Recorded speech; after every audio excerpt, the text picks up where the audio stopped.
Hello guys, Radhe Radhe. मैं इतने दिन से बात ही नहीं कर पा रही हूँ, बिकॉज़ एक तो मेरे घर के जस्ट बाजू में कंस्ट्रक्शन चल रहा है and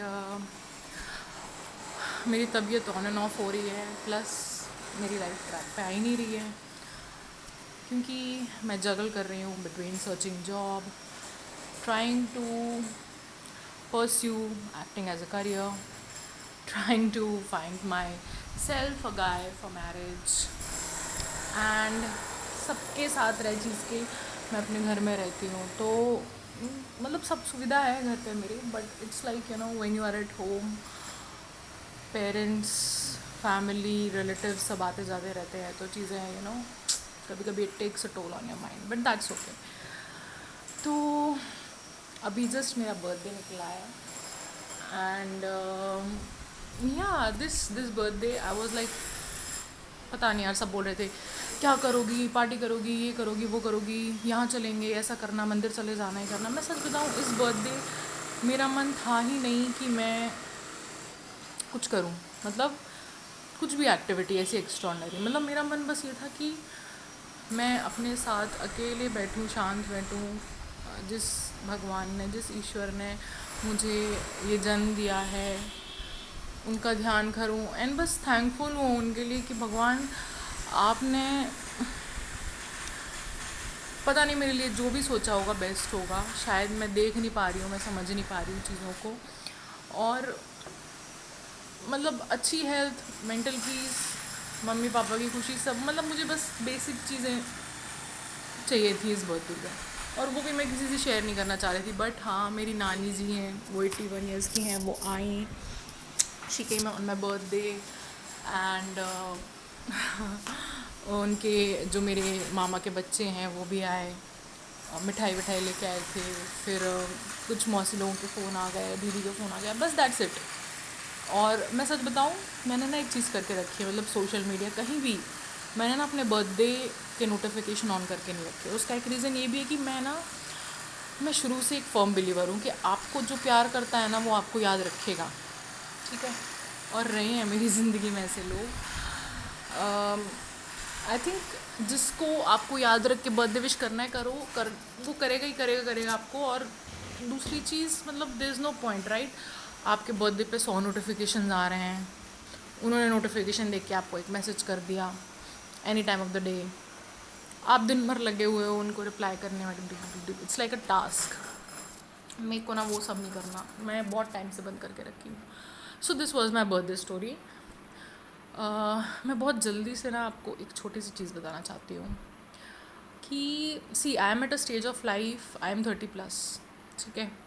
some people meet me and say कि नहीं यार शिफाली, आप तो नहीं लगते, ये वो। एंड आज के ज़माने में आप जानते ही हो लड़कियों के लिए शादी कितनी इम्पॉर्टेंट है, करियर बने बना बने सब हम लोग कर रहे हैं मैनेज, बट उसके साथ साथ आज के टाइम में शादी बहुत इम्पोर्टेंट है। और मैं सच बताऊँ, मैं ऐसी लड़की हूँ, मैं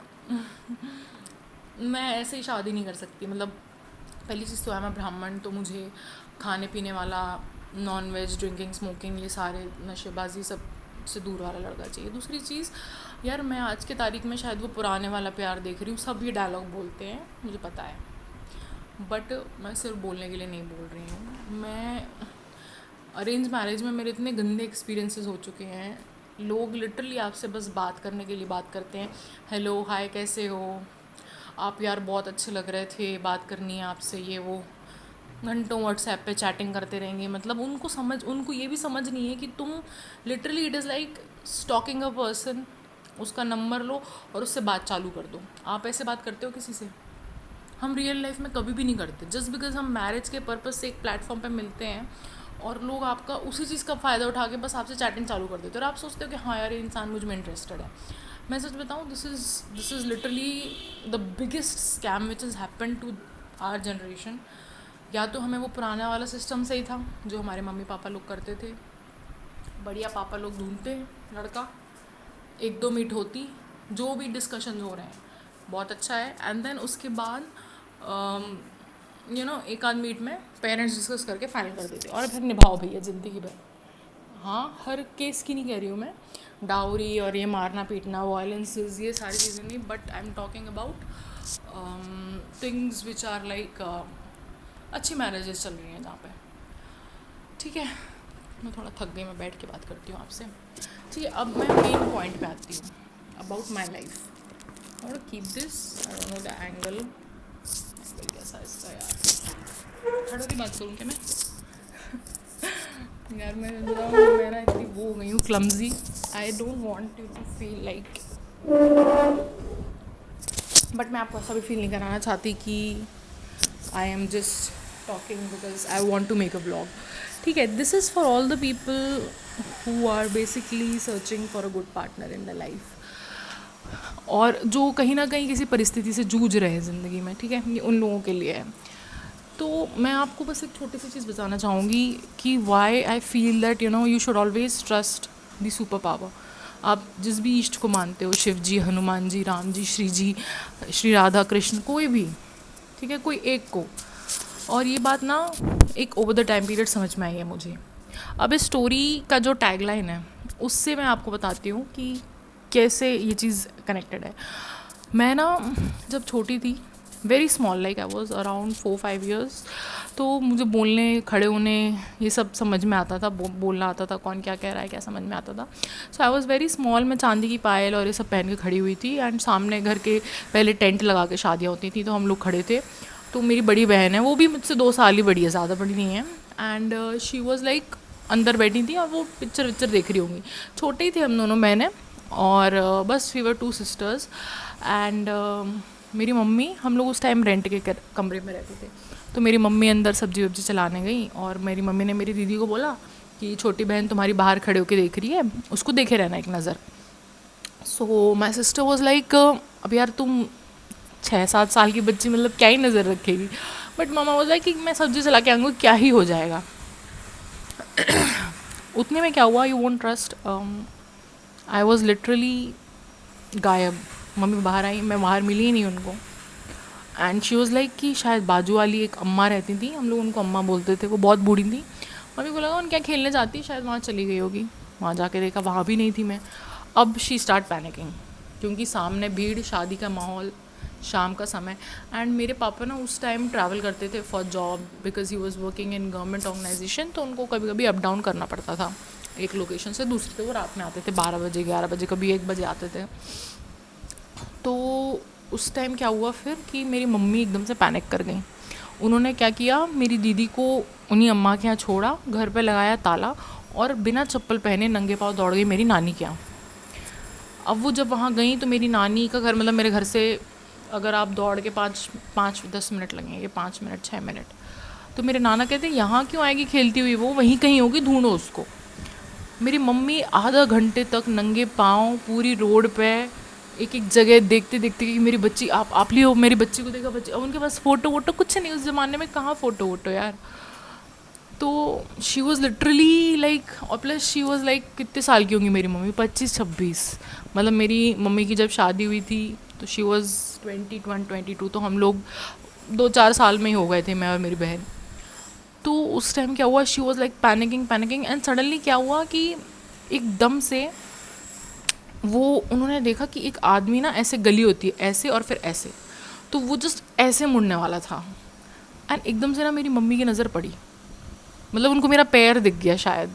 अगर वो, मतलब 1 सेकेंड मम्मी उसको देखती नहीं और वो मुड़ जाता, तो मेरी मम्मी उसको देख ही नहीं पाती। And then suddenly when she saw, वो भागी और उन्होंने उसको मुझको गोदी में लिया, एंड शी वाज लाइक कहाँ ले जा रहे हो मेरी बेटी को। एंड उस मोमेंट पे शी वाज लाइक यार मुझे कुछ नहीं सूझा, मतलब मैंने मम्मी से पूछा था कि मम्मी आपने उसको पिटवाया नहीं और चिल्लाया नहीं और कुछ नहीं। मम्मी कह रही थी मैं इतनी डर गई थी कि मेरी बेटी मिल गई, that's it. And she was not bothered who that guy was, what he was doing, आस पास वाले लोगों से पिटवा दो, कुछ नहीं। एंड मेरी मम्मी ने मुझे गोदी लिया, घर आई, गेट लगाया, एंड शी वाज लाइक, मुझे ऐसे चिपका के वो बैठी रही बहुत देर तक। अंदर से ताला लगा लिया था उन्होंने, वो बहुत बहुत ज़्यादा मेंटली परेशान हो गई थी उस टाइम। तो मैं, पता है वो इंसिडेंट्स मेरी लाइफ में हुआ था तब, तो मुझे बच्चे को क्या सुध रहती है, आप बच्चे के साथ कुछ भी कर सकते हो, आपकी ज़िंदगी आपके हाथों में नहीं होती है ना। मैंने ना ये इंसिडेंस याद किया। फिर एक और इंसिडेंस है कि मैं जब वाटरफॉल में गिर गई थी उस टाइम, तो तब भी मैं छोटी थी, लाइक मैं होंगी सेकेंड थर्ड क्लास में, एंड आई वाज लाइक ये हमारे यहाँ एक राहतगढ़ वाटरफॉल है। तो मैं ऐसे से गई ये करके, और मैं एकदम से दौड़ते हुए नीचे उतरी ढलान से, और मेरा पैर लास्ट वाले पत्थर पे स्लिप हुआ एंड पानी में गई। कोइंसिडेंटली मेरी एक बुआ है, वो वहाँ खड़ी हुई थी, बुआ नहीं बड़ी मम्मी, एंड उन्होंने मेरा हाथ पकड़ लिया। तो उस टाइम अगर उन्होंने मेरा हाथ नहीं पकड़ा होता तो मैं बह जाती पानी में, या पता नहीं जो भी होता, मुझे नहीं पता। मतलब मैं बहुत छोटी थी, ये सारे इंस्टेंसेस बस मुझे याद हैं थोड़े थोड़े, पर मैं एक्चुअल डिकोड करूँ कि कैसे हुआ क्या हुआ, नहीं। मैं सच बताऊँ, इन सारे इंस्टेंसेस के बारे में मैं अपने मम्मी से बात कर रही थी, और मुझे ना एकदम से क्लिक हुआ कि यार उस वक्त जब मुझे अपनी सुध भी नहीं थी, तब मुझे उस भगवान ने, उस ईश्वर की शक्ति ने बचाया। मतलब these are very two big incidents in one person's life which are life changing. Like if I would have gotten kidnapped, I don't know what that guy would have done with me. या फिर मैं अगर waterfall में बह गई होती, या कुछ भी हो जा सकता था मेरे साथ उस टाइम पे। बच्चे नहीं कर पाते उतना कुछ। तो यार थोड़ा सा मुझे ना इमोशनल हो जाती हूँ सोच के अपने बारे में ही। तो क्या होता है ना फिर कि ये चीज़ों से ना मुझे फिर एकदम से क्लिक हुआ कि एक्चुअली हम बड़े हो जाते हैं ना, तो हम सोचते हैं कि हम कर रहे हैं सब कुछ। हम सोचते हैं कि हाँ यार हमने यहाँ दिमाग लगाया, हमने ऐसा किया, हमने वैसा किया। हम बहुत ईगो में आ जाते हैं, या हम एटीट्यूड में आ जाते हैं, because our brains are developed, we get matured, हमारे पास पैसे की ताकत आ जाती है, हमारा बॉडी स्ट्रेंथ आ जाता है। तो हम सोचते हैं कि हम अपने आप के लिए सब कुछ कर रहे हैं, जो भी अच्छा हो रहा है या जो भी हमारे साथ बुरा हो रहा है, you know, we are saving our selves, we are protecting our selves. हम भूल जाते हैं कि it's not basically us doing it. मैं ना उस इंसिडेंट से ये सीखी कि यार जब मैं छोटी थी, नादान थी, मैंने कुछ समझ नहीं थी, तब मुझे उन भगवान ने बचाया, और आज मैं इतना कुछ अच्छे से रह रही हूँ। मतलब उस इंसिडेंट्स का मेरे पे कोई फ़र्क भी नहीं है, क्योंकि मुझे उसका कोई फील ही नहीं है। आप समझ रहे हो, एक बच्चे को क्या फ़ील होगा इन चीज़ों का। तो अब मैं जिन चीज़ों के लिए परेशान हो रही हूँ या पैनिक हो रही हूँ सोच सोच के कि यार मेरे साथ मेरी ये चीज़ नहीं हुई, मेरे साथ ये अच्छा नहीं हुआ, मेरा इस इंसान ने मुझे धोखा दे दिया, या इस इंसान ने मेरे इमोशंस के साथ खेला, या चीट किया, या कुछ भी, whatever it is, why am I getting bothered.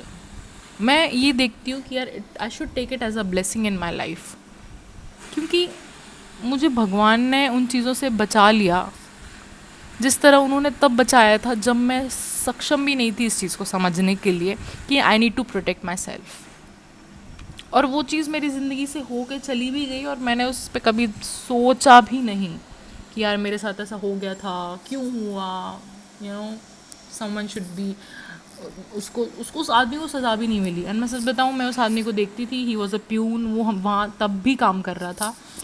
तो ऑफकोर्स भगवान उसको उसके कर्मों की सज़ा ज़रूर देगा, बट इस चीज़ से मुझे ये समझ में आया कि आप ना व्यर्थ का चिंतन करते हो, सच में आप व्यर्थ चिंतन करते रहते हो। बचपन में जैसे हमें ईश्वर पर विश्वास होता है ना, अगर वो विश्वास हम जीवन भर रखेंगे, और मैं यार बोलने के लिए नहीं बोल रही है, मैं आपको सच बोल रही हूँ कि हम बूढ़े होंगे। आप एक बात बताओ, जब आप बूढ़े हो जाते हो, हमारे आसपास देखते हो, उन लोगों के अंदर क्या रहता है, पेशेंस आ जाता है, क्योंकि तब उनका शरीर मन कुछ काम नहीं कर रहा होता। वो फिर बच्चे जैसे हो जाते हैं, और वो भगवान के भरोसे हो जाते हैं। कोई उन्हें घर से निकाल दे, कोई कुछ कर दे, वो रो देंगे, वो कहीं भी बैठे रहेंगे, पिट जाएंगे, पर वो कहते हैं कि मैं भगवान के सहारे बैठा हुआ हूँ, और तब भगवान ही उनकी रक्षा करता है ना। प्रेमानंद जी कितना बड़ा उदाहरण है इस चीज़ का, कि वो घर से 13 वर्ष की उम्र में निकल गए थे, एंड आज देखो उनको, मतलब उन्होंने कभी नहीं सोचा होगा कि उनकी परिस्थिति जब ख़राब होगी तो आज उनके साथ पूरी दुनिया खड़ी है। शायद उनका खुद का बेटा भी होता तो इतनी सेवा नहीं करता जितना उनके शिष्य कर रहे हैं। तो ईश्वर के विधान पे हमें कभी संशय नहीं करना चाहिए। जो लाइफ में बड़े होकर हमारे ड्रॉबैक्स या प्रॉब्लम्स आते हैं, मुझे लगता है वो हमें सिखाने सच में आते हैं। अभी आप बोलोगे फिर वही बोलने वाली बात है, बट नहीं, बट हमें अपने माइंड को वैसा ट्रेन करना पड़ता है कि यार ये हमें शायद सिखाने आई है ये चीज़, और हमें इस चीज़ को दिल पे बिल्कुल नहीं लेना चाहिए। क्योंकि मैं आपको बताऊँ, ये सच में एक प्ले जैसा है कि हमने जो किया है बुरा वो तो हमको मिलने वाला ही है, बट हम बैठ के सोचते रहें, प्लान करते रहें, ये करूँगी तो इससे मेरा बेनिफिट हो जाएगा, इसने मेरा ऐसा बुरा किया तो मैं इसके साथ ऐसा करूँगी तो इसका ऐसा हो जाएगा, या मेरी ये सिचुएशन ऐसी ख़राब है, उसने करी, मेरा इसलिए ऐसा हो रहा है, ऐसा कुछ नहीं है। मैं सच बताऊं, हम सब इंडिविजुअल हैं। अगर कोई आपको कुछ करके भी जा रहा है तो वो आपके माध्यम बना हुआ है, वो अपनी ज़िंदगी में। उस आदमी ने जिसने मेरे को किडनैप किया था, उसका कर्म उसके साथ है, मैं बच गई भगवान की कृपा से। और बच्चों को और बुज़ुर्गों को स्पेशली, जो लोग सक्षम नहीं होते, हम कहते हैं ना भगवान बचाता है, अंतर ये कि हमको भी भगवान ही बचा रहा है, बस हम देख नहीं पा रहे हैं, क्योंकि हमारा ना अंदर इतना ईगो बढ़ जाता है। एज अ अडल्ट हमारे ब्रेन्स इतने डेवलप्ड हो जाते हैं कि हम सोचते कि यार हमें तो पता है कि हमारा कौन भला चाह रहा है, हमारा कौन भला नहीं चाह रहा है, क्या है कैसा है। इतना दिमाग लगाने लगते हैं कि हम भूल जाते हैं कि इट्स नॉट अस। जो ये पावर मिलती है दिमाग की, बॉडी की शक्ति मिलती है, टेम्प्रेरी है, and this is for the use of knowing भगवान। आपको ये चीज़ तभी मिली है जिसमें आप भगवान को समझ सको, उनकी शक्ति को आप एक अच्छे पर्पस के लिए यूज़ कर सको। और अगर आपके साथ कुछ बुरा हो रहा है ना, तो उन चीज़ों को इग्नोर करो और एक्सेप्ट कर लो कि ठीक है यार, होगा कुछ, मेरे को नहीं पता ना। मतलब आप सोचो, मेरे को उतने छोटे का याद नहीं है, तो मुझे क्या पता कि मैंने पिछले जन्म में किसका क्या कर दिया, जाने किया अनजाने किया, या इस जन्म में भी मैंने अगर किसी का दिल दुखाया, तो मेरे को मतलब याद, मेरे को नहीं याद यार। मतलब अगर मैं पीछे का भी सोचूं, मैंने किसी को जेन्युइनली तो नहीं किया, बट अनइंटेंशनली या जेन्युइनली मान लो मैंने किसी को बुरा बोल दिया, वो मुझे नहीं याद इतना कुछ, है ना। और अच्छे लोगों का तो इंटेंशन अच्छा ही होता है, मैं ये नहीं बोलूँगी अभी आप अच्छे बने हो, ठीक है, बट पिछले जन्म में I don't know, maybe I was Hitler है ना। तो moral of the story is, higher power ही हमेशा हमारी रक्षा कर रही होती है। आप कितने भी हाथ पैर मार लो, अगर आप उन पे विश्वास करना छोड़ दोगे, ट्रस्ट मी, आप एक ऐसे डार्क होल में चले जाते आओगे, आपको पता भी नहीं चलेगा कब आप उसमें घुस के आप खुद को ही ख़त्म कर रहे हो। क्योंकि ये सबसे बड़ा ड्रॉबैक है of human mind, human nature and being born as a human. जानवरों को ये फैसिलिटी अवेलेबल नहीं है, क्योंकि उनको भगवान ने बुद्धि नहीं दी, उनको बस खाना सोना बेसिक नीड्स पूरी करने के लिए मिलता है, उनको कोई सेंस नहीं है कि उनका पर्पस क्या है। ह्यूमंस को इसे डिफ्रेंशिएट किया जाता है। So I will just wrap up this and say कि trust in the divine, don't think why it is happening to me, don't compare your lives, literally don't मतलब मान लो आज के दिन अगर किसी की सांस रुक गई, तो जो सब आप सोच रहे थे कि अरे उसका तो ऐसा हो रहा था, उसका ऐसा, सब खत्म हो जाएगा। मतलब उस पॉइंट पे आके उस इंसान का सब खत्म। It's like you were in a dream and suddenly everything went away. So just think about it. Radhe Radhe.